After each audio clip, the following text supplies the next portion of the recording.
알겠습니다. 사실 우리 케빈 목사님 제가 모신 이유는 미국 교회에 대한 이야기도 있지만 또 온라인 사역에 대해서 제가 또 묻고 싶은 게 많이 있어서 아마 여러분들도 케빈 목사님 그 유튜브 통해서 물론 뭐 많이 들었겠지만 그래도 아직 가입 안 하신 분이 계시니까 네, 그런 분들을 위해서 조금 더 제가 몇 가지 좀 가장 기본적인 질문을 좀 물어보겠습니다. 목사님 온라인 사역자시니까 그냥 온라인 사역이 뭐예요? 네. 죄송합니다. 너무 기본적이어서. 아니에요. 너무 제가 자주 받는 질문이기도 하고 저도 지금 한 3년째 온라인 사역을 하고 있는데 늘 고민하고 있는 부분 중에 하나이기 때문에 많은 분들이 지금 온라인 사역에 대해서 많이 궁금증도 많으시고 또 한 가지 큰 주제가 되다 보니까 그 온라인 사역이라는 프레이즈 중에서 온라인에 사실 되게 많이 집중하시는 것 같아요. 근데 저는 제 자신에게 그리고 저희 온라인 사역팀에게 계속해서 상기시키는 것 중에 하나는 이거는 온라인 사역 중에 더 부각돼야 되는 부분은 사역이다라는 이야기를 많이 해요. 그러니까 온라인 자체가 아니라 사역이라고 하는 거군요. 그렇죠. 네. 그래서 나는 온라인 사역자이기 전에 사역자고 정말 하나님께 부르심 받은 목사다 라는 그러한 정체성에서 우선 시작돼야 되는 게 가장 우선인 것 같아요. 그래서 온라인은 지금 나를 이 사역으로 부르신 하나님에게 있어서 내가 그 사역을 펼칠 수 있는 하나의 장이지만 그 부분이 부각되는 것보다 사역이 부각이 되어야 된다고 생각이 많이 들어요. 그래서 말 그대로 온라인 사역은 온라인을 통해서 사역을 하는 거라고 생각을 합니다. 그래서 여러분들 교회에 가지고 계신 그러한 비전과 미션을 온라인을 통해서 이뤄나가는 게 온라인 사역이 아닌가라는 생각이 듭니다. 네. 근데 보통 보면 우리가 이제 온라인 사역에 대해서 관심을 갖게 된 이유 중에 하나가 오프라인 사역이 지금 막혔기 때문에 그 대체 수단으로서 온라인 사역을 시작하게 됐어요. 많은 교회들이. 그러면서 이 기간이 길어지면서 온라인 사역을 더 열심히 하고 잘 해야 되네라고 하는 생각도 하게 되는 것 같아요. 근데 그거보다는 오히려 문화적 변화에 의해서 온라인 사역이 꼭 필요한 사역이 됐다고 저는 생각하거든요. 그런 부분에 있어서 목사님 온라인 사역을 왜 해야 되는지 우리 여러분들에게 이야기해 주시겠습니까? 온라인 사역을 왜 해야 되는지 제 자신에게는 가장 심플한 이유는 온라인에 사람이 있기 때문에 해야 된다고 생각을 해요. 그래서 특히 이제 온라인 사역도 이제 다음 세대에 대해서 고민하시는 분들이 굉장히 많으실 텐데 다음 세대는 거의 다 온라인에 있다고 생각을 하시면 될 것 같아요. 목사님이 유튜브에서 이야기하셨던 거 맞아요. 물고기가 있는 곳에서 낚시를 해야 된다. 맞아요. 맞습니다.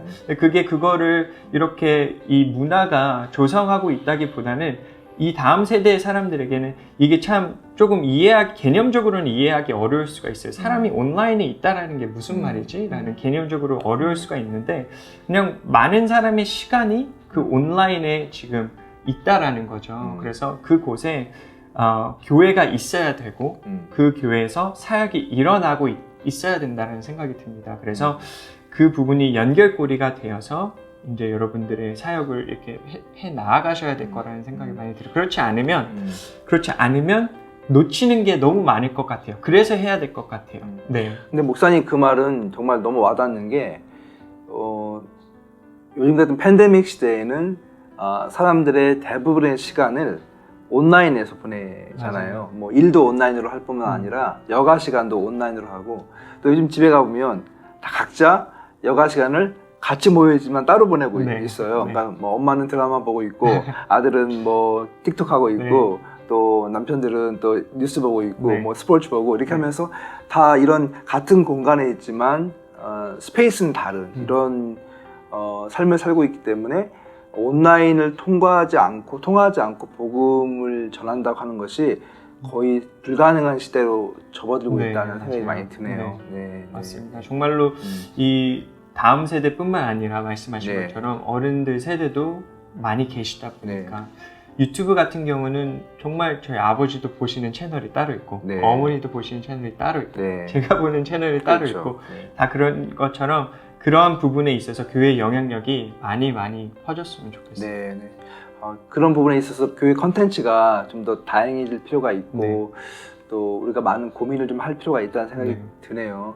저는 제일 고민이 되는 게 유튜브 같은 걸 보고 있으면 기독교의 유튜브 채널도 많이 있지만 잘 손이 안 가요, 사실은. 그러니까 보통 보면 뭐 시사나 아니면 사회적 어떤 이슈가 있을 때에도 교회에서 이야기하는 것보다는 일반 전문가들이 이야기하는 것을 더 많이 보게 되는 네. 게 있어서 이런 부분에 있어서 우리가 좀 빨리 더 좋은 전문가들과 또 네. 사역자들이 더 많은 컨텐츠를 양산해야 되지 않겠나 이런 생각이 좀 개인적으로 들더라고요. 네, 맞아요. 그런 부분에 있어서 또 교회가 또 하나의 사역이 되지 않을까 싶어요. 왜냐하면 목회자분들이 다 할 수는 어려우니까. 하지만 교회 보시면 전문가들이 굉장히 많으실 맞아요. 거예요. 네. 그래서 그런 분들을 통해서 교회가 바라보는 아니면 성경적으로 이 부분을 어떻게 이해해야 하나 그런 부분을 이렇게 교회에서 나타나게 된다면 분명히 말씀하신 것처럼 이제 오히려 비기독교인이 네. 교회의 입장을 또 보게 되는 시간도 있지 않을까 싶어요. 사실 이 시간이 목사님께 질문하는 시간인데 제가 좀 자꾸 얘기를 하게 아니에요. 되는데 저도 많이 배우고 있고.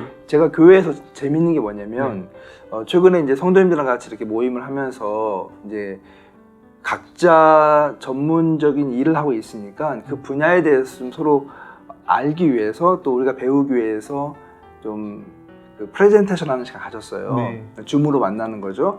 근데 이분들이 자기 일에 대해서 30분, 40분, 어떤 1시간씩 이 PPT를 준비해서 이렇게 우리한테 이야기를 해주시는 거예요. 근데 제가 너무 놀란 게 뭐냐면 너무 전문적이고 그리고 너무 흥미로운 거예요. 세상이 이렇게 돌아가고 있고 그리스도인들이 어떻게 살고 있구나라고 하는 것을 보면서 제가 거기서 어떤 생각을 했냐면 이렇게 전문적인 분들 또 많은 지식과 또 어떻게 보면 해안을 가지고 있는 분들이 교회 와서 목사님 설교만 이렇게 듣고 앉아있다고 하는 것 자체 네. 그리고 또 이분들이 갖고 있는 것들을 우리가 신앙적으로 풀어낼 수 있다면 얼마나 파워풀한 그런 네, 컨텐츠가 될까. 네. 그래서 제가 제안을 했어요. 여러분들 갖고 있는 이 컨텐츠들을 우리 같이 쉐어하자고. 그래서 유튜브를 가지고 우리가 뭐 이렇게 웨비나도 하고 이렇게 세미나도 하고 하면서 우리 지역사회를 위해서 다른 분들을 위해서 같이 이렇게 돕는 역할을 하자고 하니까 이분들이 너무 좋아하는 거예요. 너무 좋을 것 같아요. 그러니까 자원이 너무 많은 거예요. 네, 맞아요. 우리가 정말로. 좀 바꾸면 좋을 것 같은 생각을 해요. 네. 네. 목회자만 하지 말고 같이 하면 참 좋겠다 생각이 듭니다. 자, 그러면 목사님 온라인 사역 어떻게 해야 하는가? 네. 사실 우리가 뭐 온라인 사역 하자 여기까지는 네. 다 아실 거예요. 네. 근데 어떻게 해야 될 것인가? 어디서부터 시작해야 됩니까? 가장 좋은 점은 이게 이제 많은 분들이 너무 완벽하게 하고 싶어 하는 그게 너무 큰 장벽인 거예요. 저도 마찬가지인 것 같아요. 저희 세리백 교회에서 하던 그러한 모습이 있다 보니까 사실 개인적인 채널을 운영할 때, 유튜브를 운영할 때 마음에 이렇게 성에 안 차는 그런 부분들이 너무나도 많았어요. 네. 너무나도 많았는데 그거를 완벽하게 막 하려고 하다 보니까 우선 완벽하게 하려고 해도 완벽하지 않더라고요. 그런 부분이 있고 두 번째는 하다 보니까 너무 힘들고 지치는 경우가 너무나도 많아요. 아까 제가 시작하기 전에 목사님 말씀드렸는데 내가 이거 왜 하고 있지? 네, 이런 생각. 맞아요. 저는 지금 세 번째인데도 많은 분들이 공감하실 네, 거예요. 네, 정말 네. 많은 분들이 공감하실 텐데 그런 부분에 있어서 이렇게 완벽하게 하려고 하는 그러한 마음은 조금 내려놓고 내가 내 채널을 만약에 온라인이 이제 유튜브가 사역의 장이라고 생각을 하면 내 채널을 보는 분이 한 분이 이 한 분을 어떻게 섬길 수 있을까라는 베이직으로 돌아가서 거기서 시작을 하셔야 될 것 같다는 생각이 많이 들어요. 그래서 교회의 입장에서는 정말로 저 교회는 이렇게 많은 사람이 예배를 보내. 네. 저분 설교는 더 많이 보내. 라는 것들을 보기가 너무 쉽잖아요. 맞아요. 그리고 그거에 이렇게 상실하기가 너무나도 쉬운데 그게 아니고 우리 교인이 이걸 볼 수 있게 그렇기 때문에 우리 교인의 지금 상태에서 도울 수 있는 컨텐츠를 하나하나씩 만들어가는 게 너무나도 필요할 것 같아요. 그래서 정말로 한 발짝 한 발짝 가는 게 이 그냥 하는 말이 아니고 정말 도움이 많이 될 것 같습니다. 네, 저도 사실은 그런 부분에서 도전을 받은 게 네. 어떤 한 목사님이 유튜브를 하시면서 이런 얘기를 하더라고요. 대형 교회 가면 몇천 명이 모여 있고 작은 교회 가면 몇십 명 모여 있는데 그렇다고 해서 작은 교회에서 사역하는 목회자들이 사역을 안 하는 것도 아니고 그 사역이 가치가 없는 것도 아니다. 작은 숫자를 놓고 하는 그 사역이 얼마나 가치가 있냐. 네. 유튜브도 마찬가지 이 얘기 하시는 거예요. 네, 맞습니다. 그래서 비록 적은 숫자가 시청한다 할지라도 그분들에게 진짜 하나님의 말씀과 또 우리가 하나님 나라를 위해서 사역할 수 있다면 가치 있는 일이다 이렇게 얘기하셔서 네. 제가 거기서 은혜를 받고 저도 유튜브를 사실은 뛰어들게 된 거거든요. 네. 네. 너무나도 좋은 말씀인 것 같아요. 정말로 한 명이 보든 두 명이 보든 정말로 내가 섬길 수 있는 영혼이 있기 네, 때문에 네. 그리고 하나님께서 너무나도 귀하게 보시는 영혼이기 때문에 그 영혼에게 필요로 되는 것들을 채워주실 수 네. 있는 그런 온라인 사역이 되었으면 좋겠어요. 네, 그러면 이제 무엇을 해야 될 것인가 네. 나올 것 같아요. 네. 사실은 어디서부터 시작해야 되게 막막하잖아요. 네. 어떤 컨텐츠, 무엇을 가지고 시작을 해야 되나요? 네, 그 부분에 있어서는 우선 두 가지의 접근 방법이 네, 있는 것 같아요. 이게 팬데믹 시기가 아무래도 너무나도 큰 두려움으로 성도들에게는 다가오는 시기이기 때문에 우선 처음에는 많은 교회들, 미국 교회의 움직임에서는 네.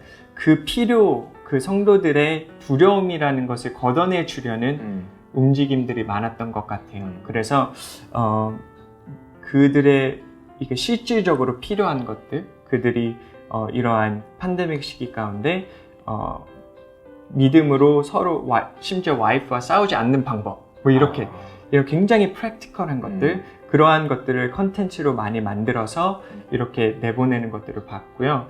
모두가 아마 금방 끝날 거라고 예상을 했었던 그렇죠. 것 같아요. 네네. 그래서 그렇게 이제 좀 줄여오다가 그렇게 좀 진행하다가 요즘은 많은 교회들이, 미국 교회들이 온라인을 통해서 교회의 비전을 이루자라는 태도로 많이 바뀌어가고 있어요. 네네. 네, 그래서 우리 교회로서 이제 그 상황은 똑같이 어렵지만 이 코로나 바이러스라는 게 없어지지 않았지만 이 사람들의 마음 가운데 소망을 좀 넣어주고 용기를 넣어줬으니까 이 상황 가운데 우리가 하나님의 말씀을 가르치자.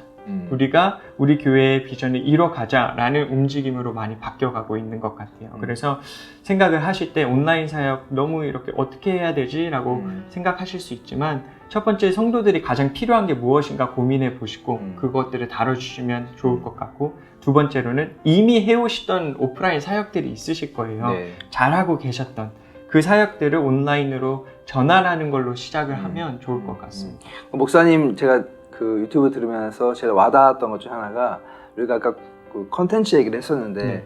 컨텐츠하고 커리큘럼을 좀 구분해서 말씀하셨어요. 네, 맞아요. 보통 우리는 어떤 컨텐츠를 만들까? 사실 이게 이벤트적이잖아요. 네, 맞아요. 근데 목사님이 이벤트가 아니라 커리큘럼을 먼저 네. 만들어야 된다 네. 얘기하셨는데 그 부분 좀 설명해 네. 주시겠어요? 그 컨텐츠와 커리큘럼의 가장 큰 차이는 커리큘럼은 엔드골, 그러니까 목적, 정확히 분명한 목적이 있는 것 같아요. 한 교인의 여정을 봤을 때 이 교인이 우리 교회에 왔을 때 이때쯤이면 이러한 훈련을 통해서 이렇게 변해왔으면 좋겠다 라는 그러한 여정을 상상을 해보고 그렇게 도울 수 있게 훈련을 이제 커리큘럼을 짜잖아요. 네.